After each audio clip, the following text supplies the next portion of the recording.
Ideally, cultural relationships and interactions will be open to new experience.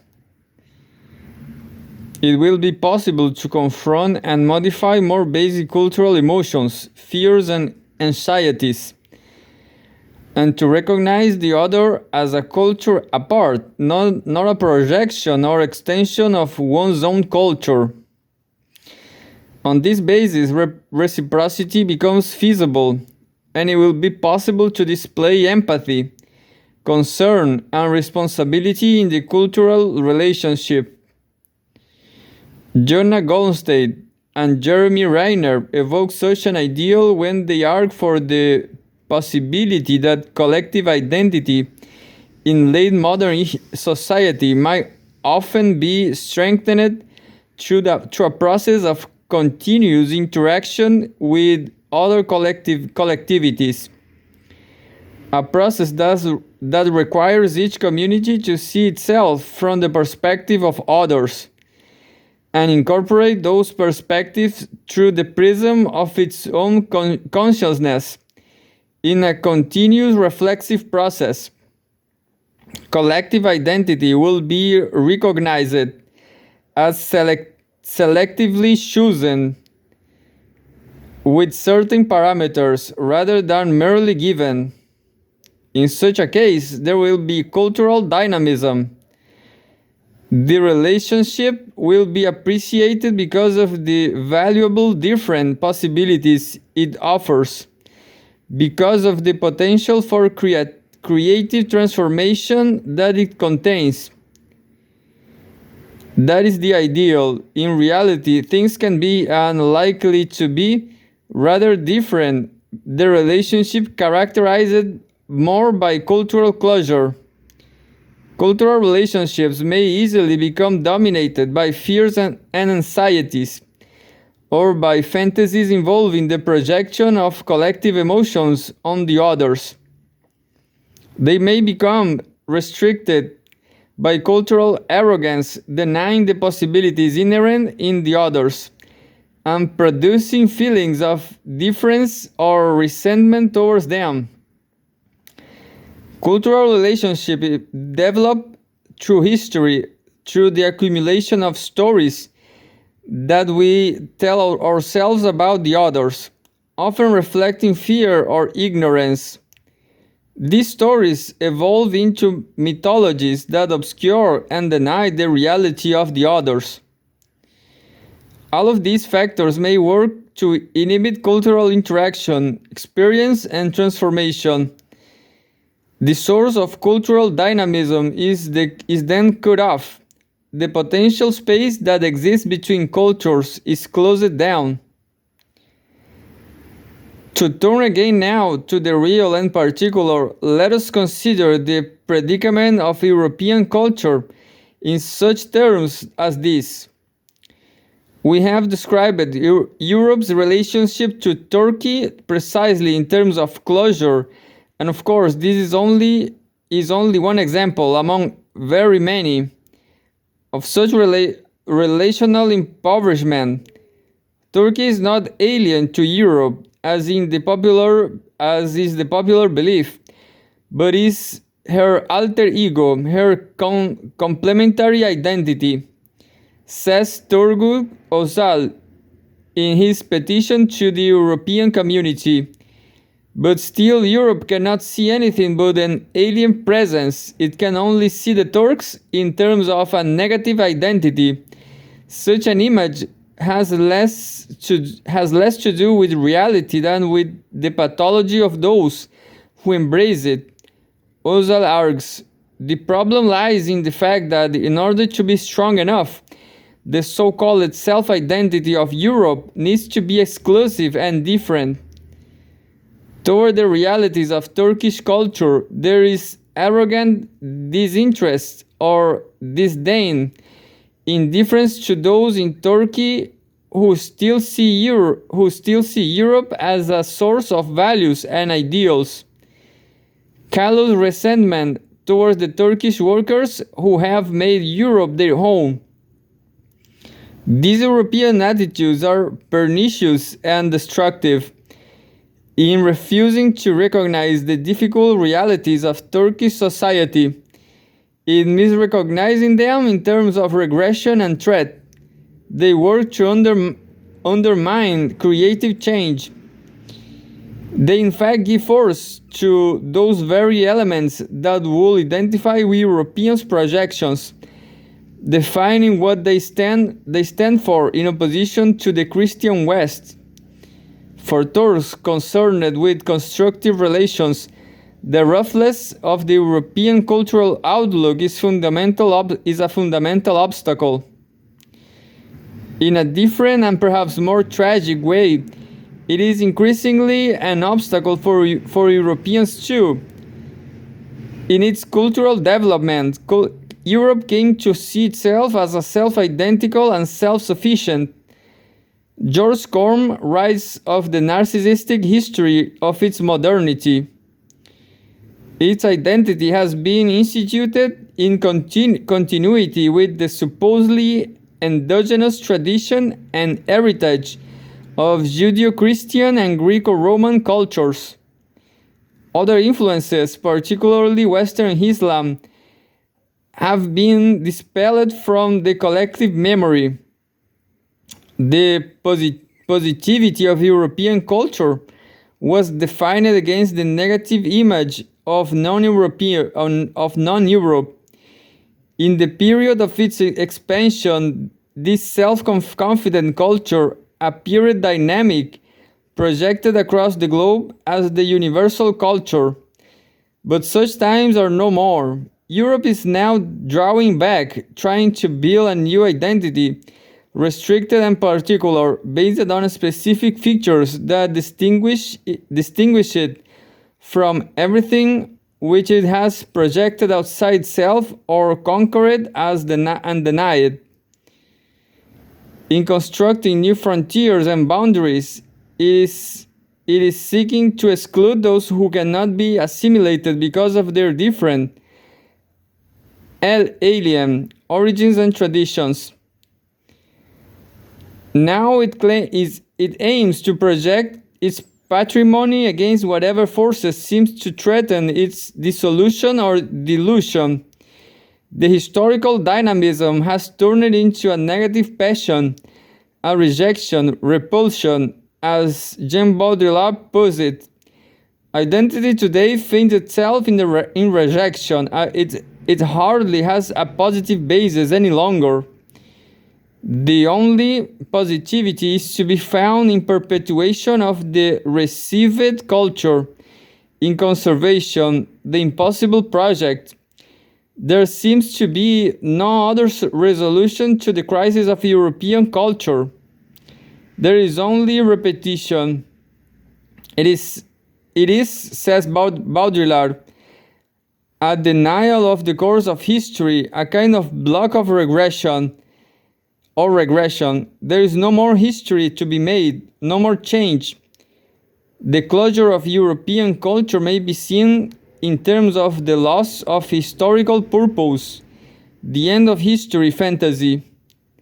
Europe no longer sees itself in terms of creation of history. It is no longer open to intermediacy of the historical process.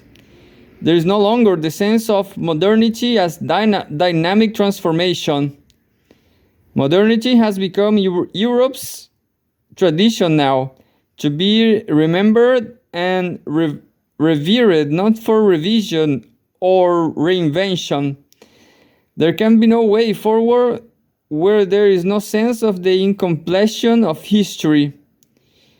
There can be no more change when the sources of change have been disavowed.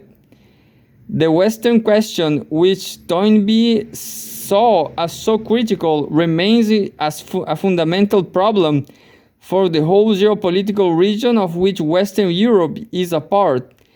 The Balkans, the Middle East, the Mediterranean, West Eastern Europe, Turkey. Europe still casts its shadow. Where once Europe brought the disruption and upheaval of change, now it aims to block change and arrest the historical process. In a global region where history is again on the move, Europe is unable to play a constructive part. It is a fundamental problem indeed. People have traditionally come for psychoanalytic conversation because the story they are telling themselves about their lives has stopped or became too painful or both. Adam Phillips tells us the aim of the analysis of is to restore the loose ends and the looser beginnings to the story. But what should happen in the case of collective identities? What are the cultural collectivities to do when their stories have become empty or painful? The European problem is of this order. It requires the analysis, which must be self-analysis of a whole culture. One cannot be optimistic. There are no solid grounds for believing that Europe might recommit itself to the historical process. It is actually capable of transforming its perceptions of the non-Europe that surrounds it.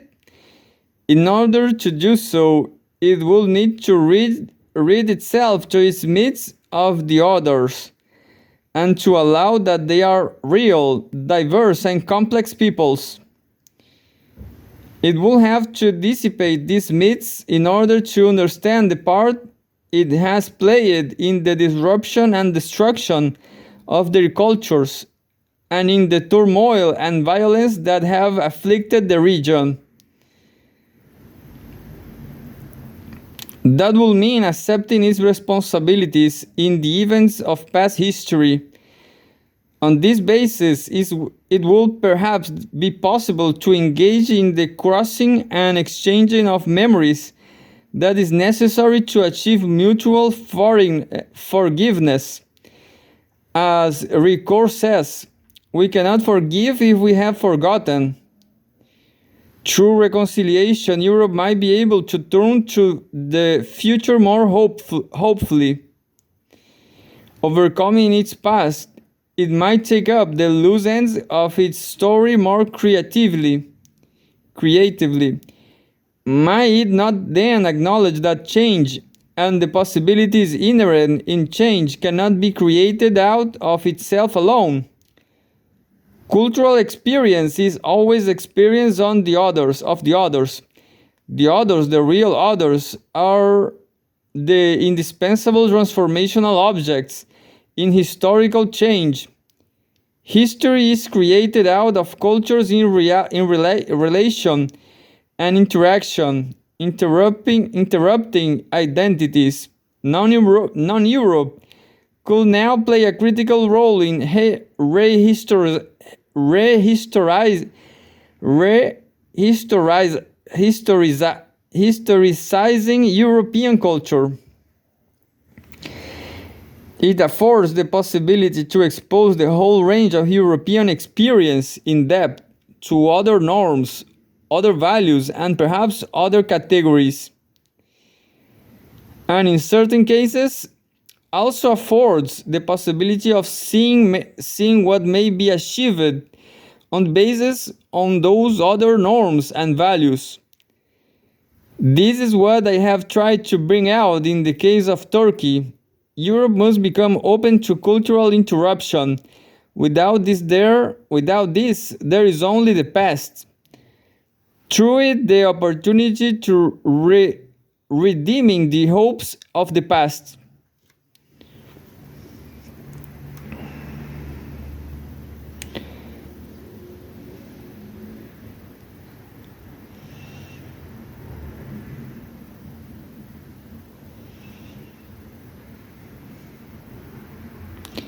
Sixth, identity and cultural studies.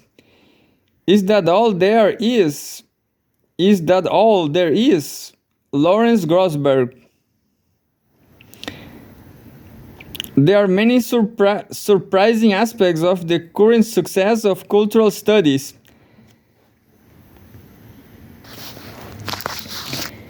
I want here to focus on one of the most puzzling,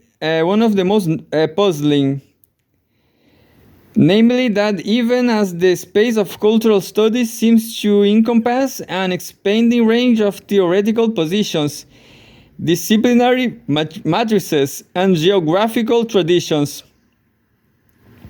cultural studies itself seems to be identified with a shrinking set of theoretical and political issues.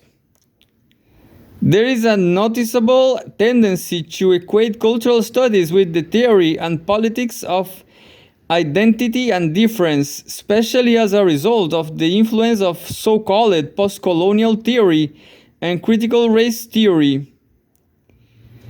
I do not mean to deny the importance of such work in cultural studies or for contemporary political struggles, but I do want to question some of its theoretical underpinnings and political consequences. Of course, a concern with the politics of identity is not limited to cultural studies, and broader currents of or feminists, anti-racist, and anti-colonialist investigations have produced important and influential work. Certainly, the assumption that contemporary politics is and should be organized around struggles over identity is not limited to contemporary academic movements. The model of identity and difference as the dominant model of political organization is in fact very recent. What constitutes such a politics is the assumption of a self-defined constituency acting in the interests for the politics, and that definition. Within such constituencies, every individual is a representative of the totality. But in fact, such constituencies do not and need not exist except as the work of power or of articulation. My argument is not with the fact that identity has been and may still be the site around which people are struggling, nor even with the significant advances that such struggles enable over the past decades. Rather, it is a question of whether this is a fruitful path to continue following. Appropriating a statement from Bailey and Hall, 1992, it is perfectly possible that what is politically progressive and opens up new discursive opportunities in the 1970s and 1980s can become a form of closure and have a repressive value. By the time it is installed as the dominant gender, it will run out of steam. It will become a style. People will use it not because it opens up anything, but because they are being spoken by it. And at that point, you need another shift. Again, I do not mean to reject the concept of identity or its political importance in certain struggles. I do, however, want to challenge a number of elements of contemporary work. The assumption of identity into a particular set of modernist logics and the assumption that such structures of identity necessarily define the appropriate models of and sites of political struggle. That's it. I want at least to raise the question of whether every struggle over power can and should be organized around and understood in terms of issues of identity, and to suggest that it may be necessary to rearticulate the category of identity and its place in cultural studies as well as in cultural politics. Thus, my project is not to escape the discourse of identity, but to relocate it, to rearticulate it by placing it with the larger context of modern formations of power. I want to propose that cultural studies needs to move beyond models of oppression, both the colonial models of the oppressor and oppressed, and the transgression model of oppression and resistance. Cultural studies needs to move toward a model of articulation as transformative practice, as a singular becoming of a community. Both models of oppression are not only inappropriate to contemporary relations of power, they are also incapable of creating alliances. They cannot tell us how to interpolate various fractions of the population in different relations to power into the struggle for change. For example, how can we involve fractions of the empowered in something other than a masochistic, guilt-ridden way? My feeling is that an answer depends upon rearticulating the question of identity into a question about the possibility of constructing historical agency and giving up notions of resistance and assume a subject standing entirely outside of and against as well a well-established structure of power.